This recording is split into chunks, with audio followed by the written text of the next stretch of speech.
Friends, gas ચાલુ કર્યા વગર ફક્ત 1 મિનિટમાં એક રેસીપી તૈયાર. ક્યારેય પણ ફ્રેન્ડ્સ તમે વિચારી નહીં હોય કે 1 મિનિટની અંદર આટલી ટેસ્ટી રેસીપી બની શકે છે. જ્યારે કંઈ ચટપટું ખાવું હોય અને ફટાફટ ખાવું હોય, જો તમને તમે ઠંડુ ખાવું પસંદ ન આવતું હોય તો તમે આ રીતે 1 મિનિટની અંદર રેસીપી તૈયાર કરી શકો છો પૂરા પરિવાર માટે. ફ્રેન્ડ્સ, ગેસ ચાલુ કર્યા વગર આટલા ટેસ્ટી દહીંવડા, વાવ ફ્રેન્ડ્સ, સુપર બન્યા છે. મેં આનો ટેસ્ટ કર્યો. આ માટે સૌથી પહેલાં એક સરસ મજાની પેસ્ટ તૈયાર કરી લઈએ. આ માટે મિક્સર જારની અંદર 4 જેટલા લીલા મરચાંને મોટા ટુકડામાં કટ કરીને લીધા છે.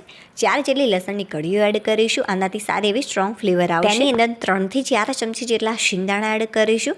અને ત્યારબાદ ફ્રેન્ડ્સ મેં લીધું છે ટોપરાનું છીણ. બહુ જ સરસ આનાથી ટેસ્ટ આવતો હોય છે. જો હોય તો ચોક્કસ એડ કરજો, નહીં તો આના વગર પણ તૈયાર કરી શકાય છે.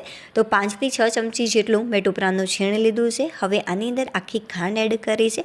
એ આપણે એડ કરીશું 3 થી 4 ચમચી જેટલી. જો ઓછી ખાંડ પસંદ હોય તો ફક્ત 2 ચમચી ખાંડ પણ એડ કરી શકાય છે. હવે 5 ચમચી જેટલું મીઠું સ્વાદ અનુસાર એડ કરી શકો છો. 1/2 ચમચી જેટલું જીરું એડ કરીશું અને એક આખા લીંબુનો રસ એડ કરીશું. જો લીંબુ નાનું હોય તો આખું એડ કરવાનું, અને જો મોટું હોય તો અડધા લીંબુનો રસ તમે આની અંદર એડ કરી શકો છો. બધી જ ફ્રેન્ડ્સ આ રેસીપી અત્યારે જે બનાવી રહ્યા છે એની અંદર ચોક્કસથી આ પેસ્ટ બનાવીને તૈયાર તમે રાખી શકો છો. આગળના દિવસે આ પેસ્ટ જો એકવાર બનાવી લેશો તો ફક્ત 1 મિનિટની અંદર રેસીપી તૈયાર થઈ જશે. થોડું પાણી એડ કરી મેં આને ક્રશ કરી લીધું છે. પાવાટકી જેટલું કચરું આ રીતે ક્રશ થઈ જાય ત્યારબાદ ફ્રેન્ડ્સ પાણીની મદદથી સારી રીતે વોશ કરેલી એક મોટી વાટકી ભરીને મેં કોથમીર લીધી છે. બધી જ કોથમીર આની અંદર ઉમેરી દઈશું અને ત્યારબાદ થોડુંક ફરીથી આપણે પાણી એડ કરીશું.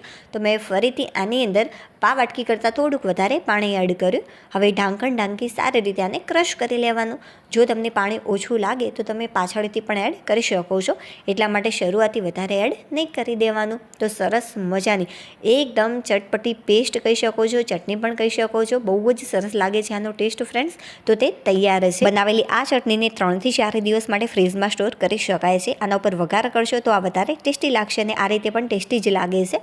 હવે આપણે કોઈ પણ એક પ્લેટની અંદર અડધા ગ્લાસ જેટલું પાણી લઈશું. તેની અંદર બ્રેડને બંને સાઈડથી આ રીતે પલાળી દેવાની છે પાણીની અંદર, અને ત્યારબાદ હાથની મદદથી થોડુંક પ્રેસ કરીશું કે જેથી આની અંદરથી એક્સ્ટ્રા જે પાણી છે એ નીકળી જાય. થોડું પાણી રહી જશે તો ચાલશે, બટ બહુ વધારે પાણી ન રહેવું જોઈએ આની અંદર.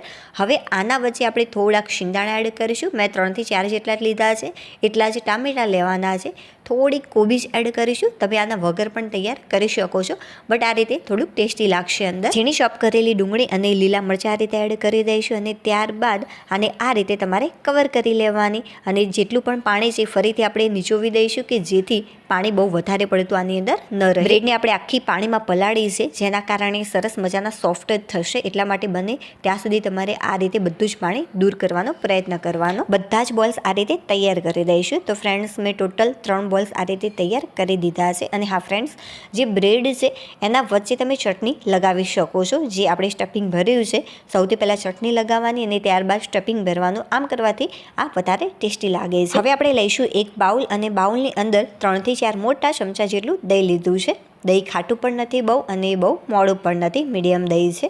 હવે આની અંદર પાવાટકી જેટલી ખાંડ એડ કરીશું. હવે બસ સારી રીતે આને ફેટી લઈશું કે જેથી જે ખાંડ છે ઝડપથી ઓગળી જાય. તમે દળેલી ખાંડનો પણ ઉપયોગ કરી શકો છો, ઝડપથી ઓગળી જશે. જુઓ, સરસ મજાનું એકદમ સ્મૂથ અને ગળ્યું દહીં તૈયાર છે. એકદમ પરફેક્ટ આ તૈયાર થઈ ગયું છે. હવે જે ફ્રેન્ડ્સ આપણે બોલ્સ તૈયાર કર્યા છે તમે જોઈ શકો છો, આ રીતે આંગળીથી તમે ટચ કરશો તો પણ એકદમ તમને સોફ્ટ જ લાગશે અને ખાવામાં ખરેખર ફ્રેન્ડ્સ એકદમ લાજવાબ લાગે છે. આ રીતે ચોક્કસથી બનાવી જોજો, બધાને ઘરમાં બહુ જ પસંદ આવે. હવે બસ બનાવેલું દહીં આના ઉપર એડ કરીશું. 2 થી 3 મોટા ચમચા જેટલું. જે ગળી ચટણી છે એ તમે ખજૂર આંબલીની લઈ શકો છો, અથવા લાજવાબની જે ચટણીનું તૈયાર પેકેટ મળે છે એ પણ ખૂબ જ સરસ લાગતું હોય છે. ફ્રેન્ડ્સ, મેં અત્યારે એનો જ ઉપયોગ કર્યો છે, તો આપણે એ એડ કરીશું 2 થી 3 ચમચી જેટલી. ત્યારબાદ જે ગ્રીન ચટણી બનાવેલી છે એ પણ આપણે થોડીક એડ કરીશું ઉપર. હવે ઉપરથી થોડુંક સામાન્ય દહીં એડ કરીશું કે જેથી આ વધારે ટેસ્ટી દેખાય. હવે ઉપરથી થોડુંક કાશ્મીરી લાલ મરચું પાવડર એડ કરવાનું કે જેથી આ વધારે એટ્રેક્ટિવ લાગે. અને ચટપટું બનાવવા માટે ઉપરથી મેં થોડોક ચાટ મસાલો એડ કર્યો છે અને થોડીક કોથમીરથી ડેકોરેશન કરીશું. અને લાસ્ટમાં મેં ઝીણી સેવ લીધી છે, એકદમ ઓછી એડ કરવાની, તો જેથી દેખાવ ખૂબ જ સરસ લાગે. તો ફ્રેન્ડ્સ, ફાઇનલી એકદમ ચટપટા દહીંવડા તૈયાર છે. ચાલો સૂર્યપ્રકાશમાં હું તમને આનું રિઝલ્ટ બતાવું કે કેવા બન્યા છે. તો ફ્રેન્ડ્સ, બન્યા છે ને એકદમ સુપર સોફ્ટ, મોઢામાં મૂકતા જ પાણી થઈ જાય તેટલા સરસ મજાના સોફ્ટ થયા છે. અને અંદર ચટણી લગાવવાનું બિલકુલ પણ ભૂલતા નહીં, તો બહુ જ સરસ લાગશે. શીંગ તો તમે બહુ જ ખાધી હશે, પણ ફ્રેન્ડ્સ કોઈક વાર આ શીંગ ટ્રાય કરજો. ખરેખર મારી 100% ગેરંટી છે કે બધાને ઘરમાં બહુ જ પસંદ આવવાની છે. અરે વાહ ફ્રેન્ડ્સ, મેં આનો ટેસ્ટ કર્યો, ખૂબ જ સરસ લાગે છે. તો ચાલો ફટાફટ બનાવવાની શરૂઆત કરી દઈએ. આ માટે 1 વાટકી જેટલી મેં લીધી છે ખારી શીંગ. એના ઉપરના ફોતરા મેં દૂર કરી દીધા. થોડીક મસળી ત્યારે આ રીતે 2 ફાડ થઈ ગયા. હવે 1 વાટકી જેટલી મેં ઝીણી સેવ એડ કરી છે.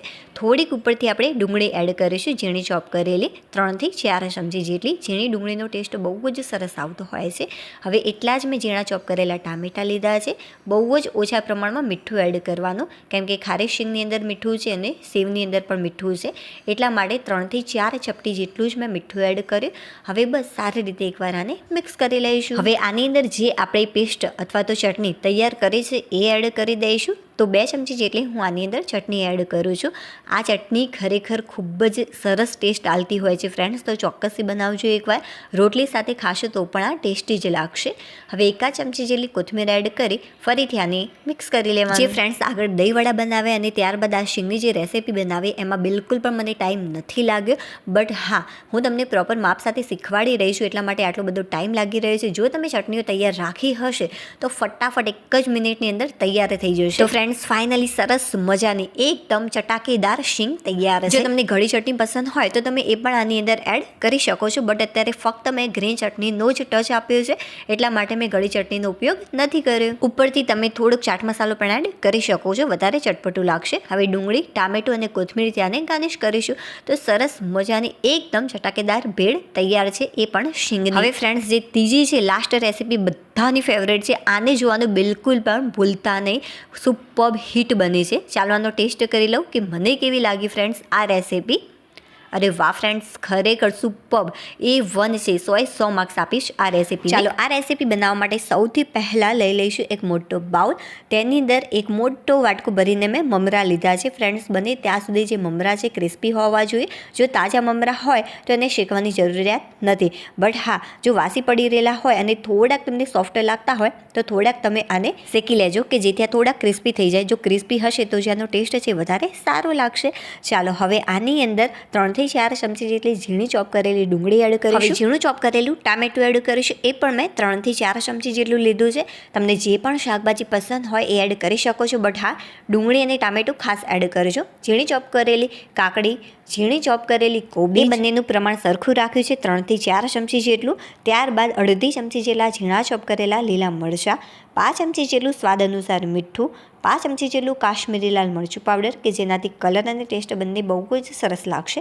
બસ સારી રીતે એકવાર મિક્સ કરી લેવાનું. અને આપણે વધારે ચટપટું બનાવવાનું છે, એટલા માટે સૌથી પહેલાં મેં 1 ચમચી જેટલી ગ્રીન ચટણી અને જે લાલ ચટણી બનાવેલી છે 3 થી 4 ચમચી જેટલી એડ કરી છે. ફરીથી આને મિક્સ કરી લઈશું.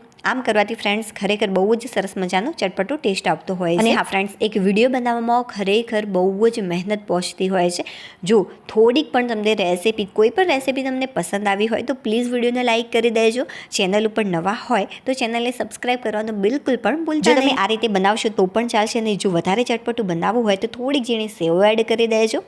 2 થી 3 ચમચી જેટલી રતલામી સેવ એડ કરી છે. પાવ વાટકી જેટલું ખાટું મીઠું અને તીખું ચવાણું એડ કર્યું છે. 3 થી 4 ચમચી જેટલી ચણાની દાળ એડ કરી છે. જો તમે આ બધા એડ નહીં કરો નમકીન તો પણ ચાલશે, તો પણ જે આ ભેળ છે ટેસ્ટી જ લાગશે, બટ આ રીતે એડ કરવાથી આ વધારે ટેસ્ટી લાગતી હોય છે. હવે ઉપરથી 1 થી 2 ચમચી જેટલી ઝીણી ચોપ કરેલી કોથમીર એડ કરી સારી રીતે એકવાર મિક્સ કરી લેવાનું. ફ્રેન્ડ્સ, કોઈ પણ રેસીપી પસંદ આવે તો કોમેન્ટ કરીને ચોક્કસથી કહેજો કે તમને આ 3 રેસીપીમાંથી કઈ રેસીપી સૌથી વધારે પસંદ આવે. કેમ કે મારા ઘરમાં 3 રેસીપી બધાને બહુ જ પસંદ આવી છે, બટ હા, જે દહીંવડા છે મારા સસરાને, મતલબ કે મારા પપ્પાજીને બહુ જ પસંદ આવ્યા. જે ભેળ છે આ લાસ્ટમાં બનાવી એ મારા હસબન્ડને બહુ જ પસંદ આવી. જે ગ્રીન કલરની મસાલા સિંગ તૈયાર કરી છે એ મને અને મારા સાસુ, મતલબ કે મારા મમ્મીજીને બહુ જ પસંદ આવી. ચાલો હવે આપણે આને સર્વ કરી લઈએ. ઉપરથી થોડી કોથમીર મૂકીશું. ચાલો હવે હું તમને ઓરિજિનલ આનું રિઝલ્ટ બતાવું બહાર સૂર્યપ્રકાશમાં કે ખરેખર જે આ ભેળ છે એ કેવી બની. બટ હા, આને વધારે ચટપટું બનાવવા માટે ઉપરથી થોડોક ચાટ મસાલો એડ કરીશું કે જેથી આ વધારે ચટપટું લાગે. ફ્રેન્ડ્સ, ફાઇનલી 3 ટાઈપની રેસીપી તૈયાર છે, એ પણ ગેસ ચાલુ કર્યા વગર. આટલી ટેસ્ટી તમે ક્યારે પણ નહીં ખાધી. લારી ઉપર તો ખાવાનું તમે ભૂલી જ જશો. હજુ પણ ફ્રેન્ડ્સ, તમારા માટે આવી રેસીપી લઈને આવી. જોવી છે ને આવી રેસીપી? કોમેન્ટ કરીને ચોક્કસથી જણાવજો. ચાલો હવે આપણે ફરીથી મળીશું એક નવી ટેસ્ટી રેસીપી સાથે. ત્યાં સુધી બાય.